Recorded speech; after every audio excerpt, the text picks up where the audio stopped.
homemade bread. Welcome to Hack-A-Week.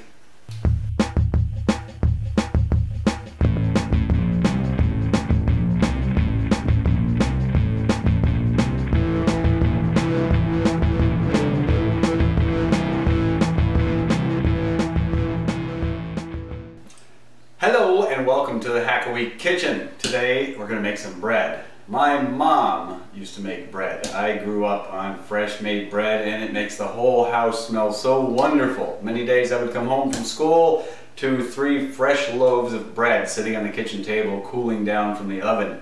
And my mom had a hard time keeping me away from that because it's so good when it's fresh from the oven and it's warm. But if you cut it too soon, it'll tend to collapse a little, so we'll get more into that later. But today we're going to take my mom's recipe and make 3 loaves of bread. I'm going to take you through the whole process and you'll be able to make bread yourself. It's not as hard as you think. Let's get started by taking a look at the ingredients we need.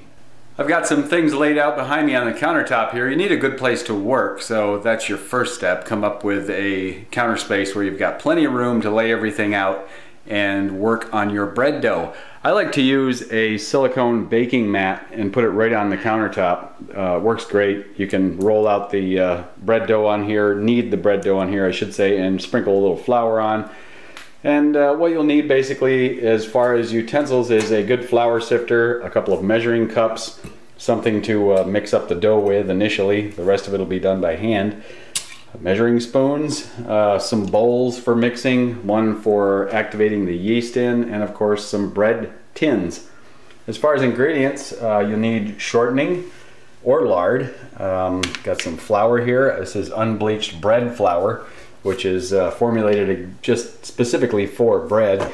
We need some sugar and a little bit of salt. So there's the basic stuff you need, but the most important one being the yeast. Yeast is very important to bread because ancient breads were what they call unleavened.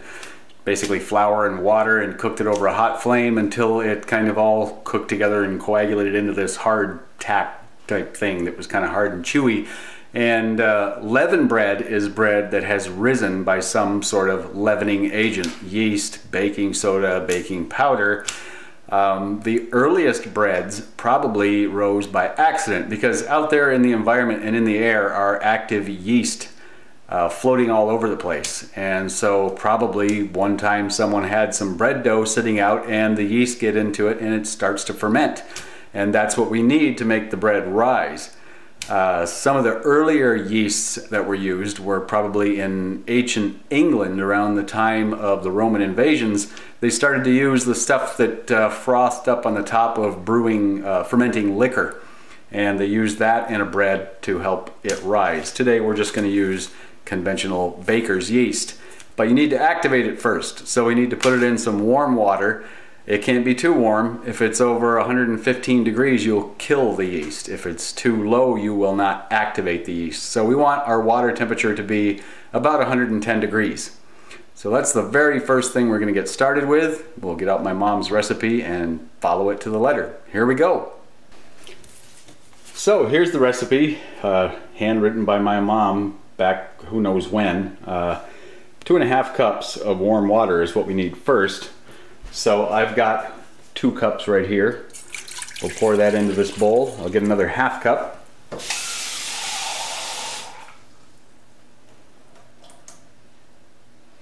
And there's another ½ cup. And I've got a meat thermometer that I use. It goes from 0 to 220 degrees Fahrenheit. Right now that's at about 120 degrees. The reason I'm a little bit warmer is because I've got to add some more things to this. And I don't want it to cool down too much. So we'll just let that sit for a minute and we'll move on to the next step. Next up, we have to add 1/4 cup of sugar to the warm water and we're going to mix that thoroughly. So here is my 1/4 cup of sugar. We'll take the thermometer out. Let's just pour that in and we'll mix that around until it's fully dissolved.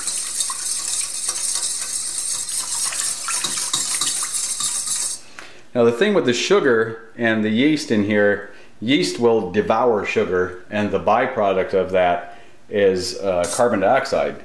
And I went over that a little bit in my video I did way back when on how to make soda pop. Okay, everything is dissolved. Let's take a look at our temperature here. That looks about right. It's right at about 110 degrees. Now we'll add 2 packets of active dry yeast.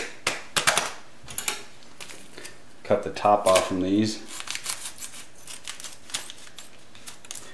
We're just going to dump both of them right in there. And we'll give those a little bit of a stir just to dissolve it. And we're going to let it sit until it starts to look a little foamy on the surface. It'll take 10 or so minutes.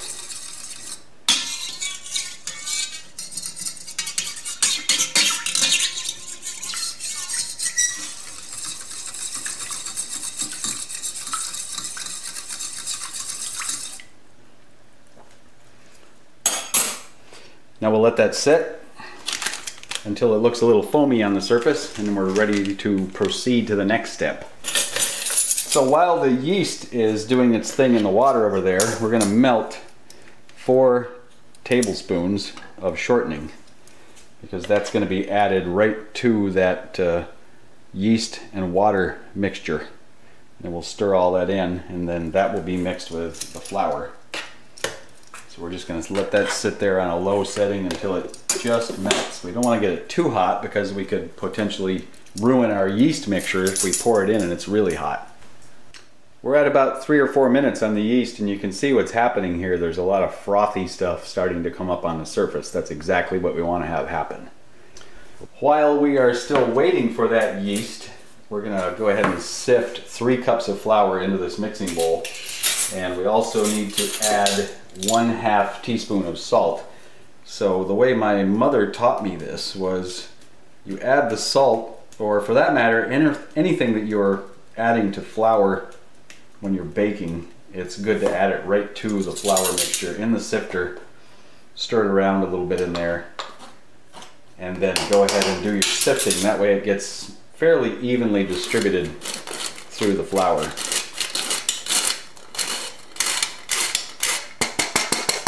That's 2 cups, and we'll add this other cup.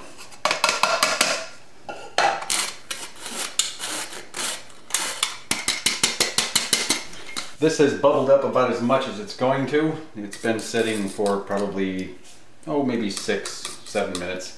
So now I'm going to take the 4 tablespoons of melted shortening and stir them into this yeast sugar mixture.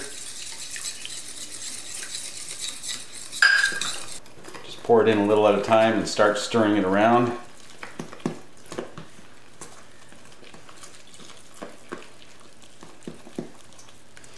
And according to my mom's recipe, you want to stir this around until it starts looking elastic. And you'll see what I mean in a few minutes here.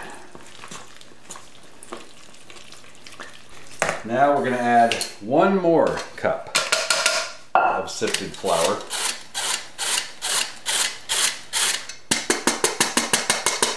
So that's a grand total of 5 cups of flour we've added with this. I got a little sidetracked on that first segment. I put in 3, then I added 1 more just now, and this will be the next one. That makes a total of 5. So 5 cups of flour. We're going to mix this around, and you can see it's starting to look like bread dough now.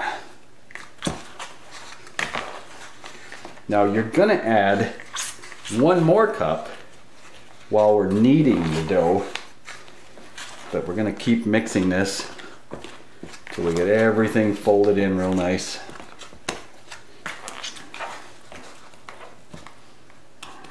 Okay, now we need to make a little room here on the cooking sheet, and we'll pour in 1 cup of flour into the sifter, and that'll be the last cup that we add to the entire mixture, which brings it to a grand total of 6 cups. Don't worry, the recipe is on the Hack a Week page that accompanies this video. I'll set that aside here, and let's sprinkle a little bit of flour out onto the sheet so that our dough doesn't stick too much. We're going to turn this out onto the sheet now. Every bit of it. Look at all those wonderful gluten strands. Gluten is not bad for you. It really annoys me, this whole thing of gluten-free right now, because it's not inherently bad. And I know there's probably people right now disputing that, watching this video, but you can't convince me that gluten is inherently a bad thing. There are people that have an intolerance to gluten, and I can sympathize with that, and they have to stay away from the product. But it's not an entirely bad thing. Okay, so there we go. That's all turned out now. Now we're going to start adding a little more flour, that last cup. And this is the fun part. This is where you get your hands right in here. We're going to knead the dough. Kneading the dough meaning we're going to just keep turning it over and over. And this will help to put a little bit of air into it. And it will help mix everything in really well. You don't want to go too crazy doing this. This is kind of one of those things where it's just really by feel. There's no real particular exacting thing here. You just do it until it feels about right, and then you stop, and then we'll let the dough rise for a while. So we're just going to knead away here for probably anywhere between 5-8 minutes at the most. Don't go too much, because you'll just end up killing it. It'll just get rid of all of the bubbles. We want this to be nice and fluffy. Fluffy bread is good. So you see I'm folding it over, pushing it flat, folding it over, pushing it flat. Stretch it out, fold it over, push it flat, over and over. Just keep this up for a while. While you're doing this, if you find your hands are sticking a little, just get a little more flour on them. That little bit that you're adding isn't really going to make a lot of difference in the dough consistency. You want a bit of a moist dough when it's all done being kneaded. You don't want it too dry.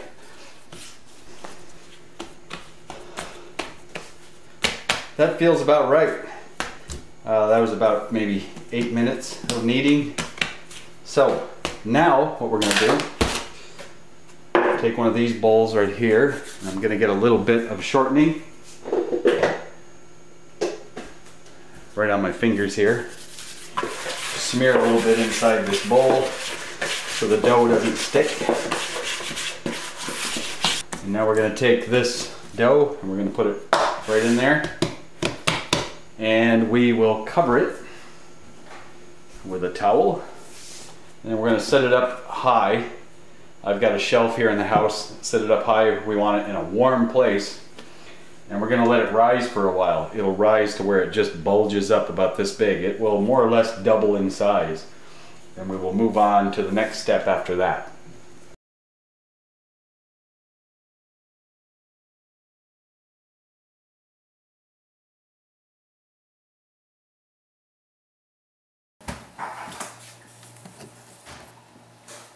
That's enough.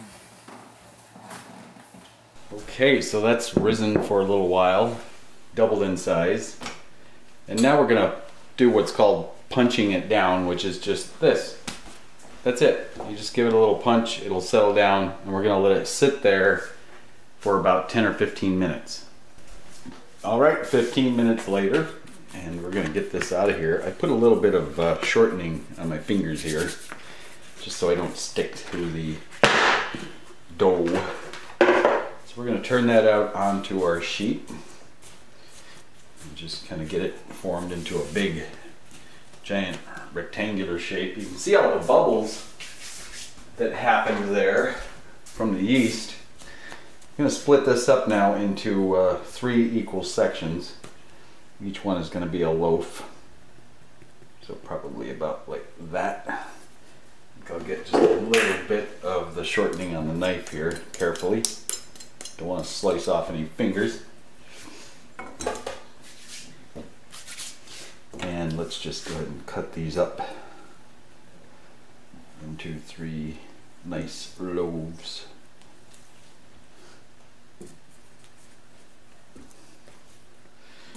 Okay, we'll take 2 of these and we're just going to pick them right up and just drop them right into a greased bread loaf pan. And these are going to rise one more time until they're doubled in size. We'll cover those up. And I'm going to do something different with this piece here. I got some stray object in there. I'm going to try something here that I have not done yet. Do a little bit of shortening on my hands. I'm going to roll this out into a nice long noodly thing, and I'm going to try just a little simple twisted bread thing. I've always wanted to try doing this, and so I guess you just kind of do that with it. Well, that really didn't work that well, did it? Well, okay, let's just do it this way. We'll just lay it out and we'll just go ahead and twist them right up like this, crisscross them that way, and we're just going to bake that just like that and see how it comes out. But I need to put this on a sheet so that it can rise.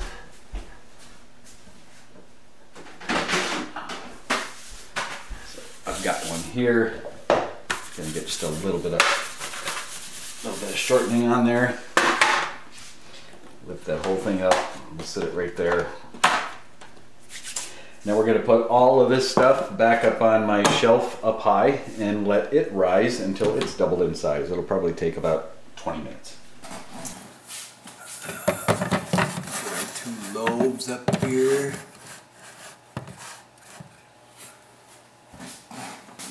And our twisty one. And we're going to cover this all up and let it rise.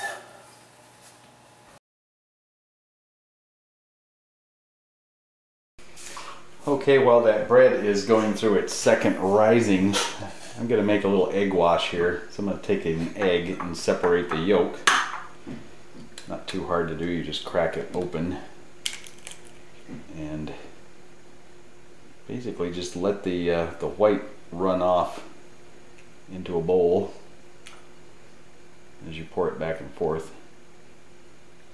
And there we go, we've got just the egg yolk there. I'll go ahead and put that in a cup here. And then I'm going to add about a tablespoon of milk. And then we'll just stir that around a bit. And that's that. Now we have an egg wash that we can wipe onto the loaves of bread before we put them in the oven. And if you want to add little toppings like some seeds or maybe some fresh herbs, this will help it stick to the loaf, and it'll also give it a really nice, pretty looking glaze. And those are ready to put in the oven. I've got my 3 loaves here, all fluffed up nicely. Let's get a little egg wash on all 3 of these. We'll just spread some on there with a brush. Go lightly because we don't want to punch down the loaf too much. We want to keep that nice springy rise that happened so that we have nice fluffy bread. And some of this will happen in the oven too. It's called oven spring. And that's a little bit of the yeast reaction left over when it gets in the oven and gets heated up. It'll puff up again even more. The one over here on this end is a little crooked. This one end is a little bit bigger than the other, but that's alright. We'll get some on our twisty loaf here. Okay, now that we have a nice egg glaze all over everything, I'm going to put just a little bit of oatmeal. I'm going to sprinkle some of that over the top of the bread. It looks pretty, and it just adds a little bit extra fiber to the bread, little extra texture, a little crunch out there. So we just put a little bit of that on. And the egg wash will help this to stick to the crust as it bakes. Got a few sunflower seeds here too. I'm going to add a few of those into the mix. And finally on this loaf, I've got a little bit of fresh rosemary out of the garden here. We've got a little bit of a herb garden out back. I'm going to sprinkle just a little bit of that on this one. Add a nice savory flavor to this. There we go. Now we're going to pop these in an oven, heat it up to 375 degrees and bake them for about 30 minutes. Put that one right there in the bottom rack. And then we'll put our 2 loaf pans up here on the top.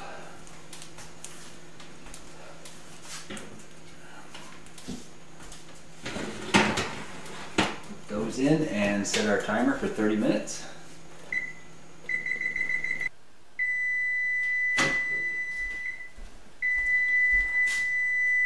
Time's up. Let's check on the bread. Smells delicious. Oh, that looks wonderful. Check that out. Just put it right up here and let it cool off for a while. Always got to let it cool before you slice it. Yummy.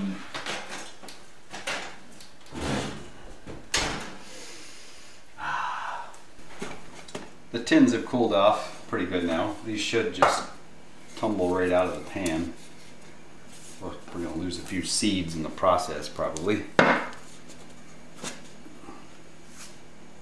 That's one. And there's 2. Yummy, nice crust.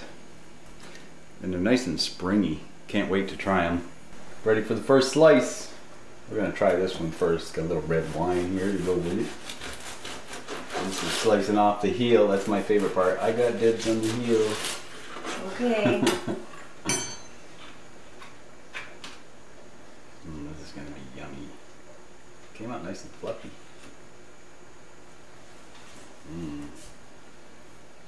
Little pieces of rosemary. Oh, it's delicious.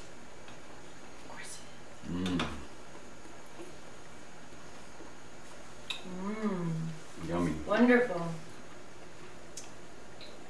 Nice and light and crispy on the outside. Mom's recipe. Thanks, Mom. Thanks, Mom. Well, that wraps up another Hack a Week video. Now you know how to make homemade bread, as well as goof around with all kinds of electronics and other goodies. So, till next time.